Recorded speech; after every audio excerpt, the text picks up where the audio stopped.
Hi, you guys. How are you today? I hope you guys are doing great. I hope everything is going well. Um, I don't know if you guys can tell, but this is my room. You guys are looking at my room. Today, what I wanted to talk to you guys about today is I wanted to have a little bit of discussion about transitioning from high school into college or university. I'm going to talk about some of the things that I did when I was transitioning from high school to college, and some of the things that were helpful that I did, and some of the things that I wish I did that I ain't got a chance to do. So basically, I'm gonna start with just the nervousness that I had. I was so scared to go to college. I really was afraid. I think that I wasn't gonna do well in college. Basically, so if you guys I did another video about what happened to me in high school and how I was bullying and things like that. So I think that plays a role in being nervous about going to college. But nevertheless, I did decided that I wanted to go to college. I wasn't really sure what I wanted to do though, but I know I wanted to go. So, I did say I was gonna talk about the transitioning. For me, one of the things that I felt that I should have done that I didn't do is visit the college before I actually signed up. Like I wish like I went to different colleges before I decided that I wanted to go to FIU, which is Florida International University, for those of you who doesn't live in the state of Florida. Um Also, I wish like someone would have kind of like set me down and had a little bit of discussion, like what is it that I was going to need when I went to college due to my disabilities, things like that, expenses, financial assistance. You know, I had to kind of figure it out. I mean, I had some help, but for the most part, I kind of had to figure it out. So one of the things I would recommend that you guys do if you're considering going to college, even if you're in college now and you haven't received the services and you have a disability, you still have time to get these services. So one of the things I would say is, you know, when you signing up to go to the school, go into the school, speak with the person at the registration department, ask them about the disability department. Sometimes for us, like here, like I said, I live in Florida, we call it access department, disability department. Ask for that department because they're the one that could tell you like what documentation you need, what are you going to need, so that they could assist you with the service that you're gonna need. Um, for example, for me, um, we call it a speak English. Speak. Sometimes you guys like I'm trying to find a word, but like the words are like so confusing. Um, so for me, like at my school, some schools they call them advisors, counselors, consultants. That's the word. For at my university, we call it consultant. But when I was going to a community college, which we call here like Miami-Dade, um, in Florida, we call them advisors. So those are the people that like help you to find like resources you need due to your disability. Basically, when I'm what I'm talking about is like if you need someone to help you in the classroom, you need someone to assist you, you need someone to help you with your notes, the department would be the one that would do that. And then obviously based on the program that you choose or what your major is, you also have another, for me, like I had two of them. So I had like the consultants people, like my advisor I go to with the disability department, but also I had my advisor that I have for social work. So they would advise me on social classes I needed to take. Here's the first, they tell me which one I can take before I take the other one. When is the classes being offered? Like, explain to me about the professors. But also I had the disability access, whichever you want to call it, the department. And the thing you want to do is you want to have your recommendations, like the things that you need. For example, for me, I'm gonna tell you guys like a little bit of what my services were that I received to assist me to be able to get my master's. But because I went to a community college, this is where I learned about all these services like I would need. So that's actually no. Let me take a step back. I learned about these services because down here in Florida we have a department called Vocational Rehabilitation, VR for short. So they came out to my high school and they did a little assessment. They asked me questions. I signed up with them. So that's how I knew before I started to go to a community college, I would need to find that department at my college to help me. But they didn't tell me that I would need documentation from my doctor discussing what my diagnosis was, basically what my disability is from a doctor, like a prescription or a letter, a document that you get from the doctor that says you have cerebral palsy, Alzheimer's palsy, ADHD, autism, whatever your diagnosis is. I didn't know that till I got there, that I needed that piece of document, and then I had to go back to obtain the piece of document. Yeah, but some of the services I got that I needed for me to be able to be the best student I could be is I got what you call a note taker, basically, which is someone who take my notes for me in class. And the way that works is at the school I was, once you sign up with that program, they send the professor anonymous, basically an email. In the email, it listed all the things that I would need, so they will be aware of the things that I would need. So they would get this letter and it would say note taking, which is one of them. I needed a note taker in the classroom, someone to help me take notes.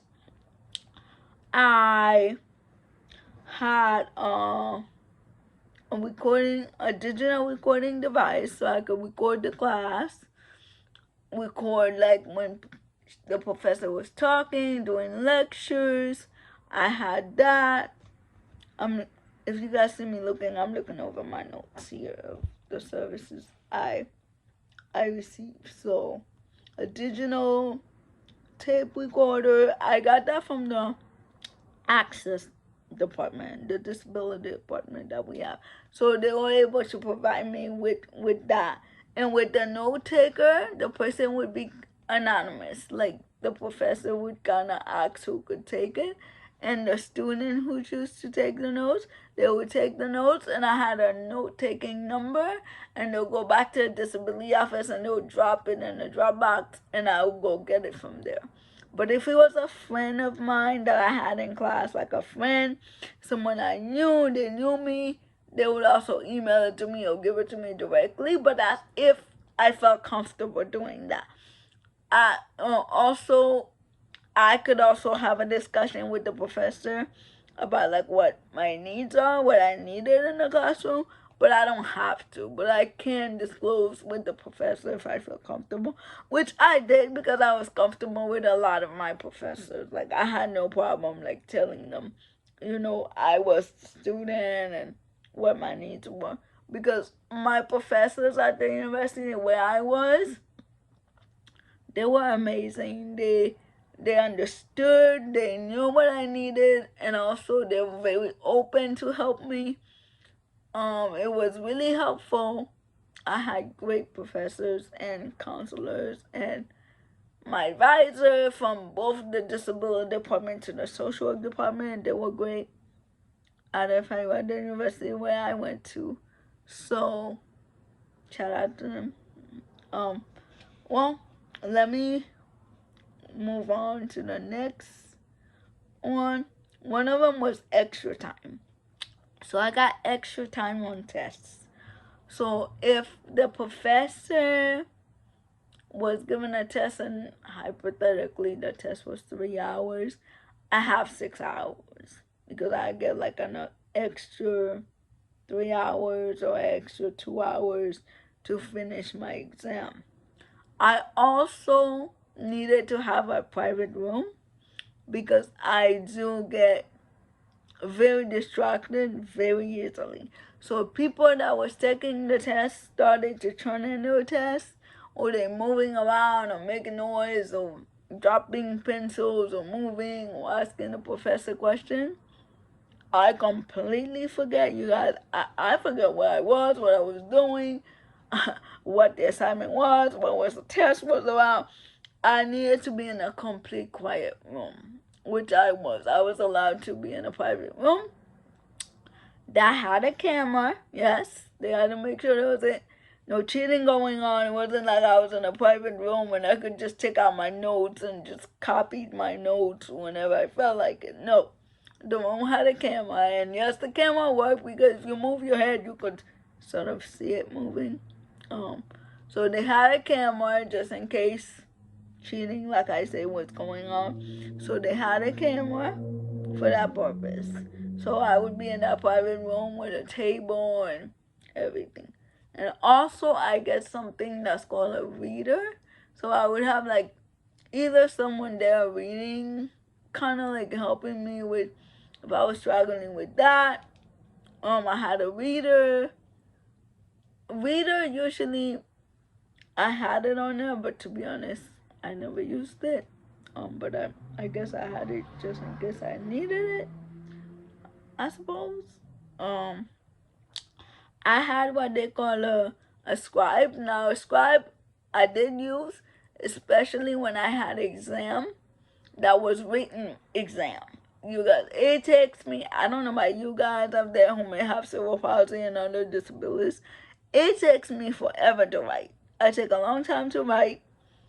So when I had a long exam that I had to write paragraphs, answer, I would use my scribe. So basically the scribe is someone that would come, and usually would be a volunteer or someone at the college who would come to, that's at my university, who would come to the testing site room with me. We both would be in the room, and she would be writing exactly what I said. Not what she think my answers are, but what I said. Like basically if I said, the answer is da da da da da. For example, as a social worker, if I had an exam, like for example with the DSM, the diagnostic, oh my god, I can't even think today. I'm so sorry.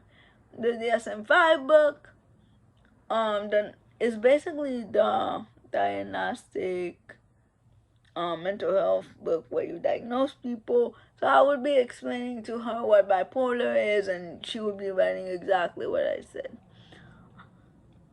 So I used the scribe. I had alternative text format. Basically, alternative text format is like if, let's say, the professor has like a PDF file, or they have like a PowerPoint presentation, they could just go ahead and email me that. Let me see what else I have. Okay, adaptable furniture is what I put.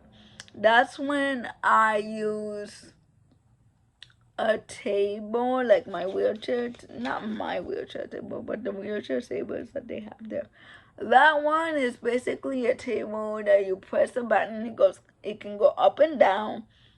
So basically, because all of us don't have the same wheelchair, and you guys, those of you who use electric wheelchair or manual wheelchair, you know our wheelchairs is unique as we are.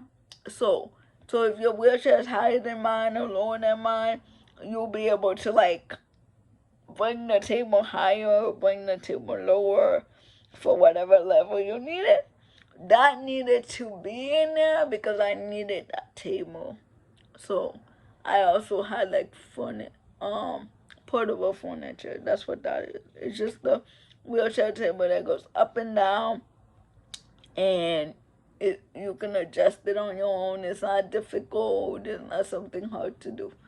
Um, so that's basically how my transition was, and also like my advice to you guys, like if you are also another. Oh, I'm so sorry. I almost forget to mention this about going to the school. Like, if you are having like difficulty with going to the restroom or need an assistant to go to the bathroom, this is where I feel like this is a good time to have a conversation with family members, with your family, figuring out how are you going to maneuver that, like the assisting with the bathroom. For me, it depending because my schedule varies when I was in a university. In my bachelor years, I had my caregiver coming to school at a different time.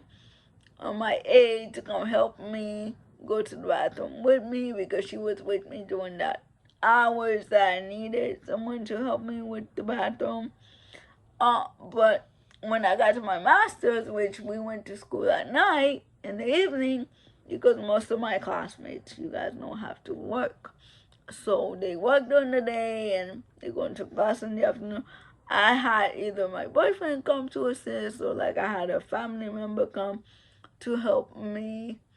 It's really up to you. I think I'm gonna leave it that to just have that conversation with your family member to figure out what's gonna work for you best, what works for you, and figuring it out and having that conversation with your family member. And also transportation. How are you going to get to the university? How are you gonna get to the university? For me, I use special transportation. Here we call it STS transportation. Basically is a transportation service that comes door to door. You call them the day before. You have to have the address of where you want to go, and you have to tell them what time they're going to pick you up and what time you're going to be done. It's not the best service, you guys. I'm not even going to get to it, like how I feel, but they were able to get me from school to home, and you did have to pay a fee. But I did mention the vocational rehabilitation program. They can help you with, well, if you live in the state of Florida, I don't know which state, depending on what state you live in, you're watching this. They also help me with the fee, with the transportation fee. So that is something if you guys are into. And also, if you guys want me to do a video from transitioning from middle school to high school, let me know down in the description box. Have a great, lovely day. Have a great the rest of your day. Enjoy yourself. Have some fun with your family. Enjoy this video. I'll see you guys next time on my next video. Don't forget to subscribe, like, leave your comments down below. Thank you for watching. Bye-bye.